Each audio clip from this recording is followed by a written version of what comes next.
إن الحمد لله رب العالمين. اللهم صل على سيدنا محمد وعلى آله وصحبه أجمعين. أما بعد، قال الله تعالى في كتابه الكريم: أعوذ بالله من الشيطان الرجيم. بسم الله الرحمن الرحيم. محمد رسول الله والذين معه أشداء على الكفار رحماء بينهم. وقال رسول الله صلى الله عليه وسلم: ألا إن الدنيا ملعونة ما فيها إلا ذكر الله وما وله عالم أو متعالم، أو كما قال نبينا محمد صلى الله عليه وسلم: صدق الله العظيم وصدق رسوله الكريم، ونحن على ذلك من الشاهدين والشاكرين، والحمد لله رب العالمين. Puji syukur mari sama-sama kita sampaikan kehadirat Allah Subhanahu wa taala. Allah Subhanahu wa taala masih memberikan kepada kita kesempatan untuk duduk, untuk berjalan, untuk menghadiri tempat-tempat yang baik, menjalankan perintah-perintah Allah Subhanahu wa taala. Salawat salam mari sama-sama kita sampaikan kepada Rasulullah sallallahu alaihi wasallam yang telah banyak memberikan jasanya kepada kita, mulai dari tenaganya, hartanya, fikirnya, perasaannya, harga dirinya, bahkan hidup matinya telah beliau gunakan dan korbankan untuk kita selaku umatnya. Beliau berjuang siang dan malam dengan satu tujuan, agar kita mengenal Allah, agar kita mengenal yang mana jalan yang menuju surga, mana jalan yang menyeret kita menuju neraka. Seandainya Rasulullah tidak dihadirkan ke dunia ini, maka lakanan nas kal bahaim. Sungguh kehidupan manusia sama seperti hewan, saling membunuh, berebut-rebutan, menjatuhkan, bermusuhan, benci. Harta orang punya dia, istri orang pun istri dia, rumah orang rumah dia. Tak ada aturan hidup. Kenapa? Karena yang membawa aturan itu tidak ada.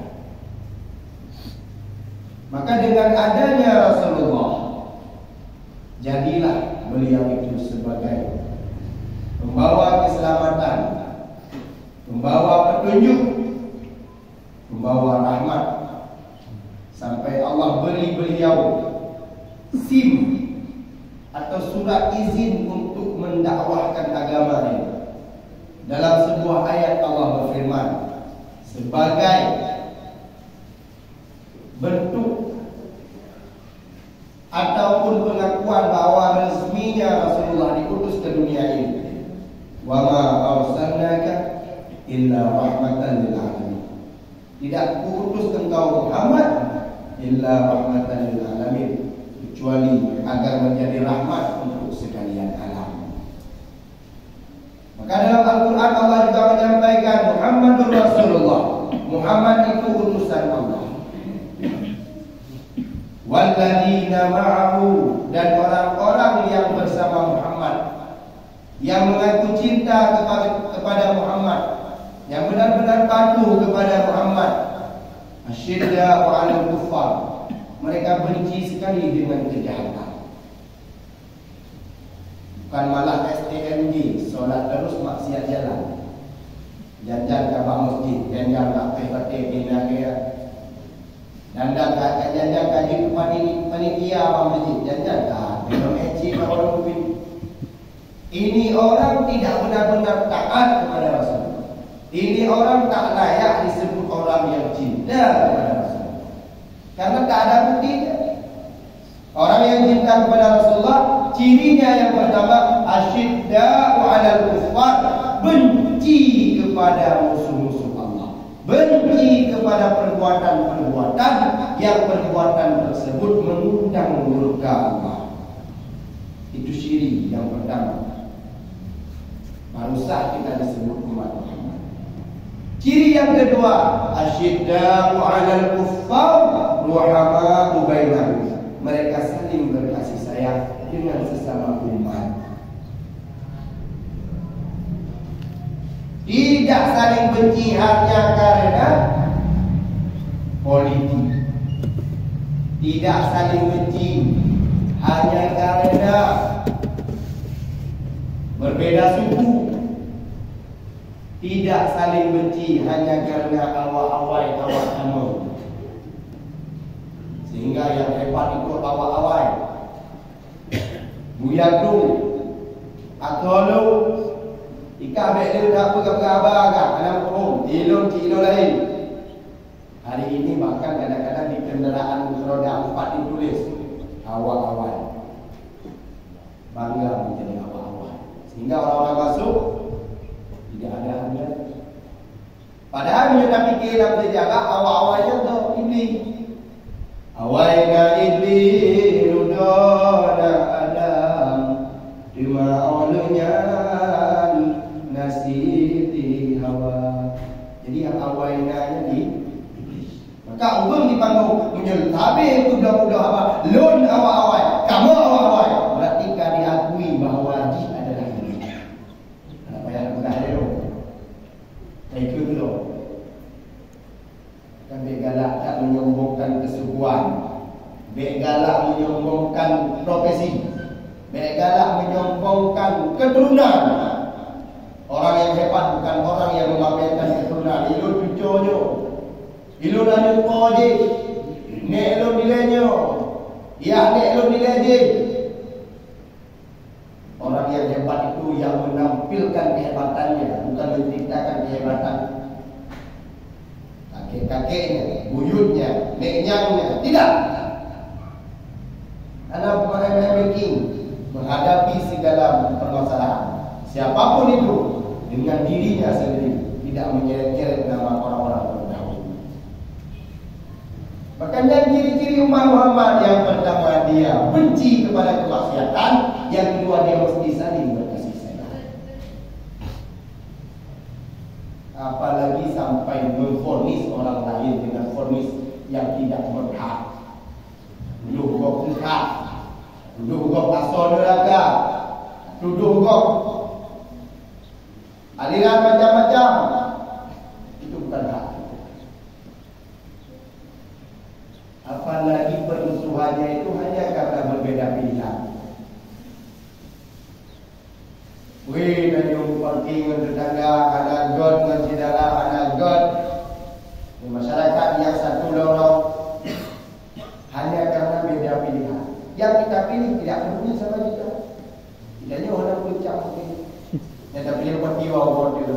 Itu bapak dia, ikan bapak dia, dia kabar dia tu. Nyawa merah, nyawa kuning, nyawa biru.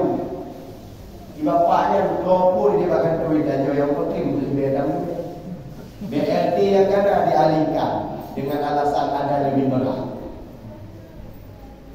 Jadi bangai orang yang bertengkar karena keperluan orang lain itu bodoh. Kamu pakai ngengok tak bela punggung, kamu pakai ngengok tak bela muci, wajar. Kamu pakai ngengok tak bela agama, sangat wajar. Tapi dunia pakai gara-gara bela agama kita menjadi pemimpin, nyu bangai tolong. Bapak ni pun dah ayu dah dia padu dia boleh dia oleh nak pilih dia. Lu tak klik baca jaga lu dapat satu pandu kat daerah rumah padu dah boleh proyek tu. Beta pun dah irigasi jembatan Pantai Cermin. Lu 50 cm dia boleh. Ada memang dia di betul. Ada memang betul dia tu. Nyambak makin luar biasa. Maka ini bukan umat Muhammad sallallahu. Maka ingat dasar diciptakannya Rasulullah untuk menjadi rahmatan karena ini lagi musim Maulid. Biar kita tahu siapa Rasulullah. Bukan sekedar berzikir patah leher-leher, bukan sekedar jah mulut yang minta buidang, bukan. Bukan sekedar teriak-teriak, tapi kita mesti tahu yang kita banggakan itu siapa. Yang kita rayakan hari kelahirannya itu siapa? Beliaulah Muhammad sallallahu alaihi wasallam yang punya visi dan misi untuk menyelamatkan kita sebagai umatnya yang sangat beliau cintai. Apa kelebihan Muhammad? Apa pula kelebihan umat Muhammad? Kan itu yang mesti kita kaji.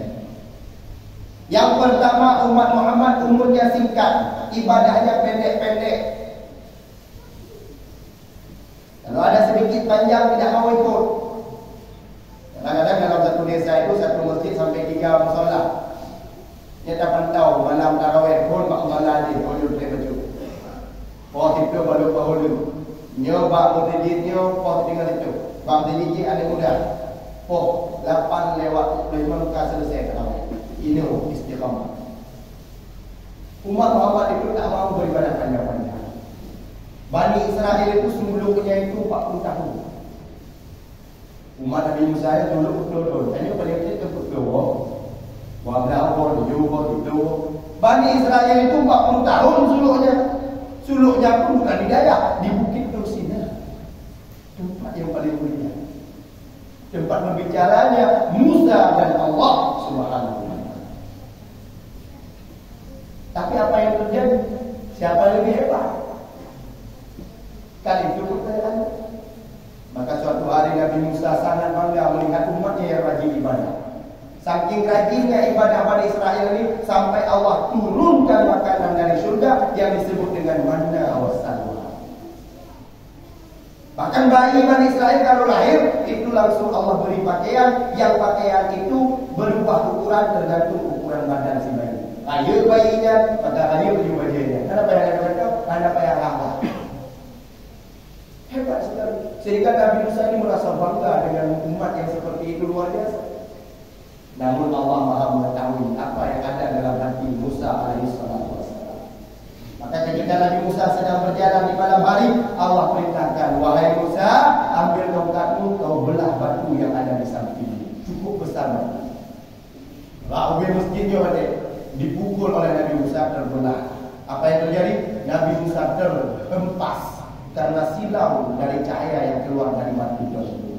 Itu cahaya belah. Itu kejut Nabi Musa. Tiba-tiba begitu beliau melihat isi di dalam batu itu, terlihatlah satu orang kakek tua yang mukanya bercahaya, jenggotnya bercahaya, bajunya bercahaya, rambutnya pun bercahaya. Maka Allah bertanya kepada Nabi Musa bertanya kepada kakek tersebut, hai, siapa engkau? Wahai Musa, aku umatmu Musa. Nur umat kata, bukan-bukan ini orang pilih yang percaya. Maka kakek tersebut berkata, aku sudah 700 tahun beribadah dan berzikir kepada Allah di dalam doa ini, di dalam batu. Tidak pernah bermaksiat, sekejap mata pun aku tak pernah bermaksiat. Bahkan kalau aku lapar, Allah langsung hantar malaikat untuk menyediakan makanan untukku. Subhanallah. Bahkan Nabi Musa bertambah bangga. Kau ini betul betul hati. Subhanallah. Maka Nabi Musa bertanya kepada Allah, ya Allah, kira-kira ada enggak umat yang lebih hebat dari orang ini daripada umatku? Maka Allah berkata, wahai Musa, jangan bangga dulu. Besok ada umat namanya umat akhir zaman. Sekali dia sujud di hadapanmu, pahalanya lebih besar daripada ibadah umatmu yang 700 tahun itu. 37 umat akhir zaman, pahalanya melebihi ibadah 700 tahun umat Nabi Musa alaihissalam. Maka Nabi Musa menangis, subhanallah, gawatnya itu umat kawannya ya Allah, itu umatnya Muhammad kekasih. Wahai Allah, tolong jadikan aku Nabi mereka, Nabi Muhammad Bahlul Manjab. Maka Allah berkata, wahai Musa, nak boleh. Sudah ada jatahnya masing-masing. Nabi order aja nama-nama. Nikahkan nama Umar Kaju.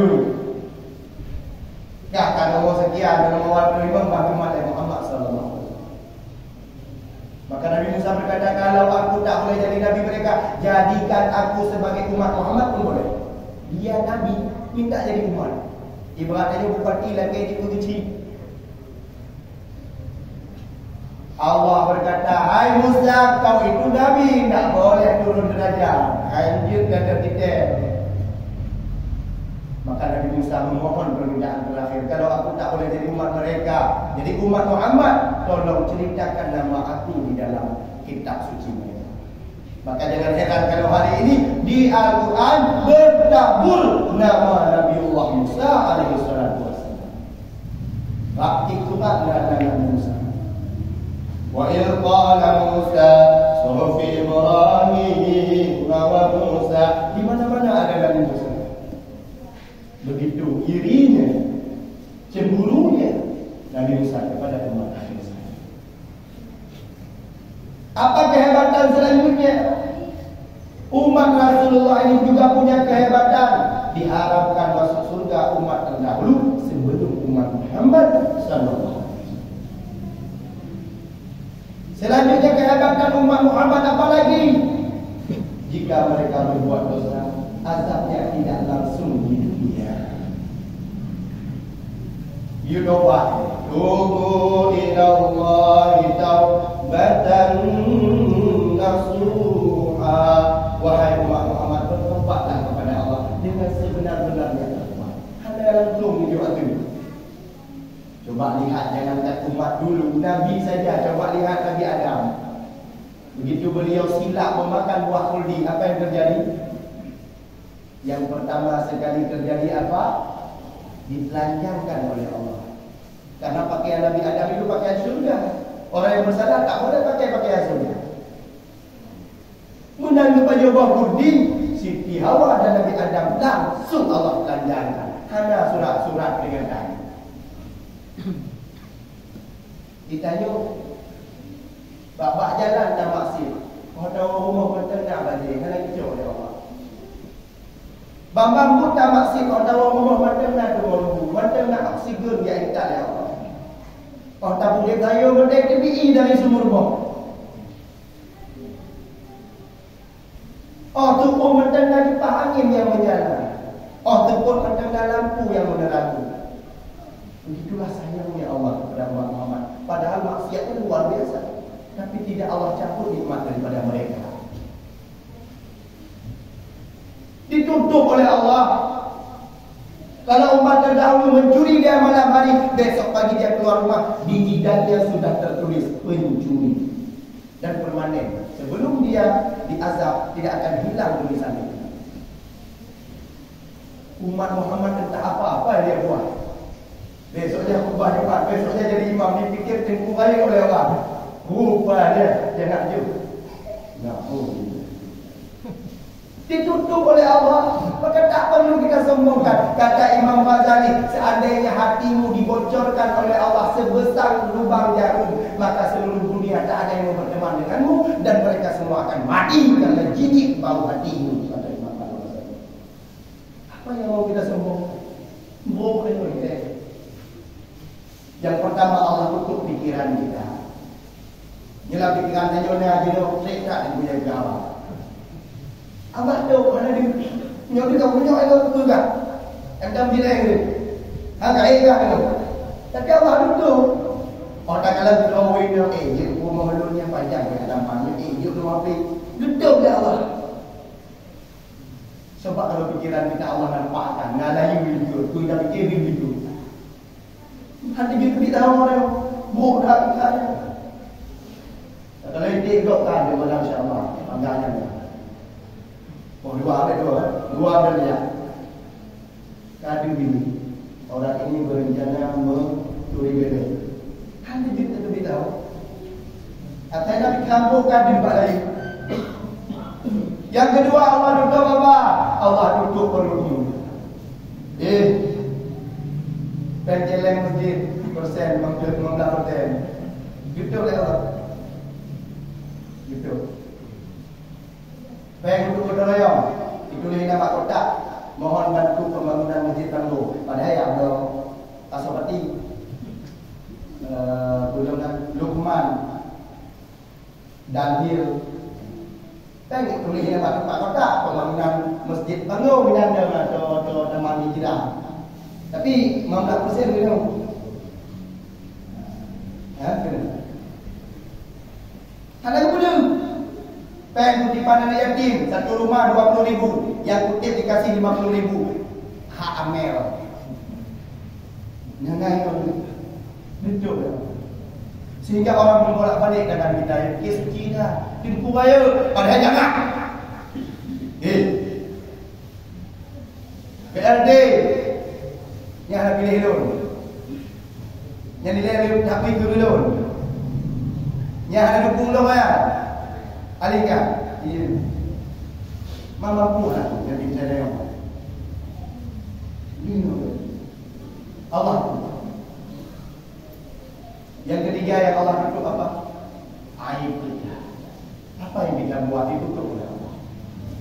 Beca dia yang terkubur, berzina, berjudi, mabuk. Itu sama dengan Allah. Itulah kehebatan umat Muhammad. Sebesar apapun aibnya, kekurangannya, kesalahannya, semua ditutup oleh Allah. Selanjutnya kehebatan umat Muhammad apa?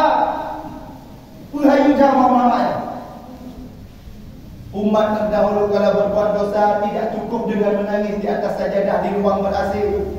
Hanajir istighfar, astagfirullahaladzim, kampun dia. Hanjir. Tak cukup bentangkan tangan meneteskan air mata walaupun besok lakukan lagi. Tidak cukup. Bagaimana cara umat terdahulu memohon ampun kepada Allah? Di dalam kitab disebutkan mereka mesti naik ke sebuah bukit yang tinggi, yang bukit itu tidak ada rumput, tidak ada pohon, semua bebatuan. Kalau anda pernah umrah atau melihat di TV keadaan negeri Arab, itu bukit di sana jangankan pohon, rumput saja tidak tumbuh. Maka mereka Allah perintahkan naik ke puncak gunung, loncat ke bawah. Tidak mati, naik lagi, loncat lagi sampai mati. Baru Allah ampuni mereka. Aturan itu tidak ada pada umat Rasulullah SAW. Maka orang yang tidak tahu tentang ini, dia tidak bersyukur selaku umat Muhammad. Dia pikir umat Muhammad itu biasa-biasa saja. Luar biasa kelebihan yang Allah berikan kepada kita. Nikmat berkat siapa? Berkat Rasulullah Muhammad SAW. Maka kalau ada hari ini orang yang melarang-larang maulid, orang ini tak faham bagaimana pengorbanan Rasulullah. Kalau ada orang hari ini diminta 25.000 oleh panitia maulid, dia kasih pas 25.000, dia tak faham kelebihan Muhammad. Repek cukup dia. Bila dia waktu je. Panitia membuat iuran atau patokan 20 atau 25.000 melihat keadaan orang-orang bawah. Kita yang ada kemampuan tajuk lebih. Nyoy lagi ada mesti 25, tapi itu alhamdulillah dah rezeki dia pujuk dua. Dua. Pak dayah kamu mana aku kali ikut untuk rapat maulid yang hadir tidak banyak, 35 orang. Santri tidak diwajibkan, hanya yang hadir jamaah-jamaah dari luar yang mengaji setiap malam Rabu. Malam itu kita liburkan khusus untuk rapat. Rapatnya setengah jam, sound sudah ada yang borong, cek teratak 6, pentas, tengku 5 juta dari Banda Aceh kita undang, sudah ada yang tanggung 1 orang. Bahkan ada uang lebih, alhamdulillah 26 juta.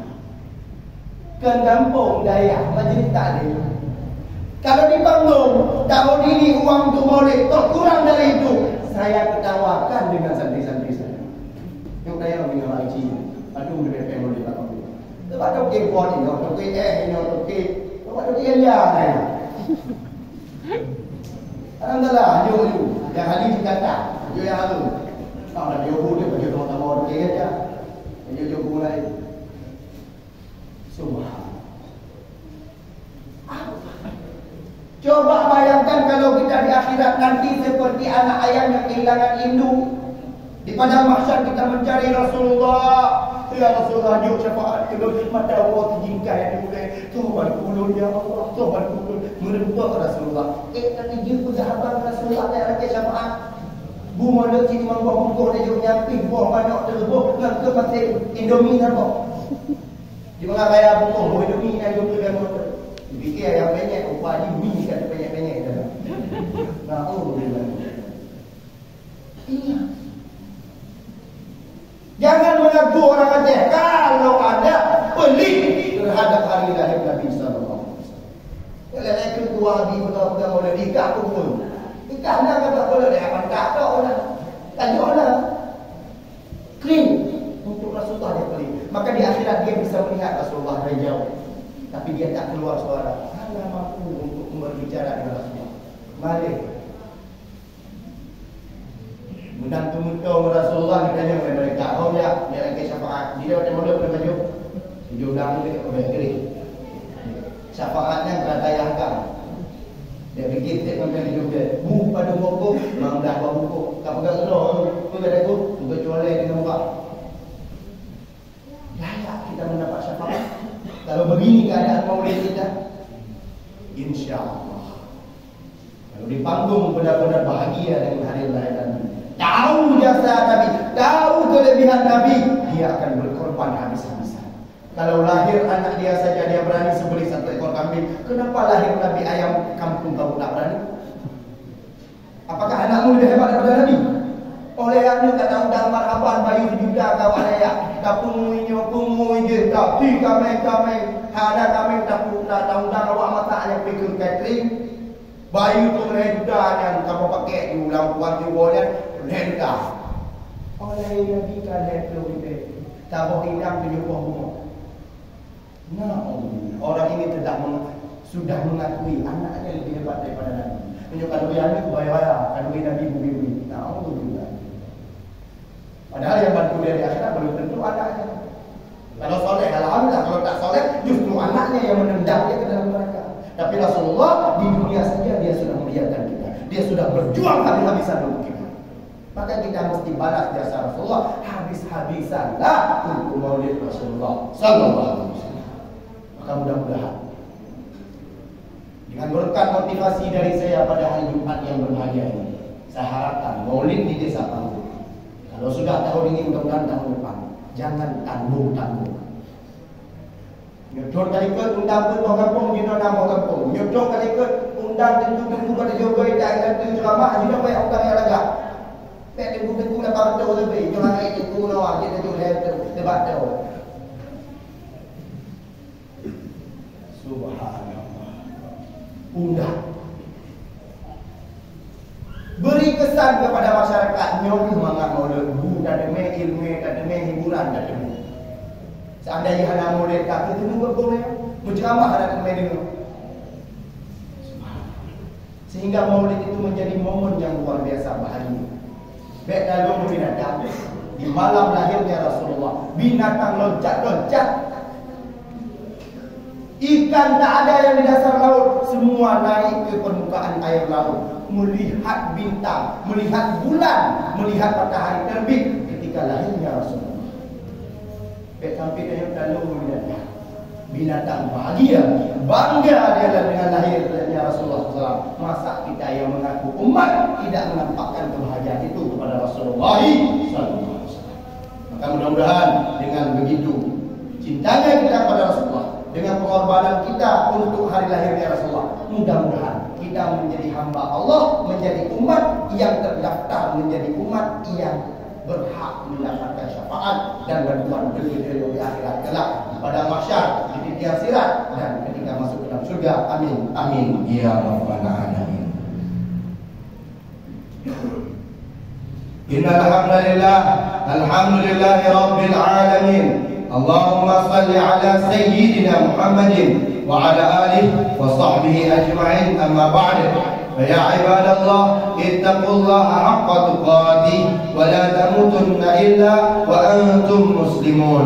قال الله تعالى في كتابه الكريم: بسم الله الرحمن الرحيم. محمد رسول الله والذين معه أشداء على الكفار رحماء بينهم Barakallahu li wa lakum fil Qur'anil azim wa nafa'ani wa iyyakum bima fihi minal ayati wa dzikril hakim wa taqabbala minni wa minkum tilawatahu innahu huwas samiul alim.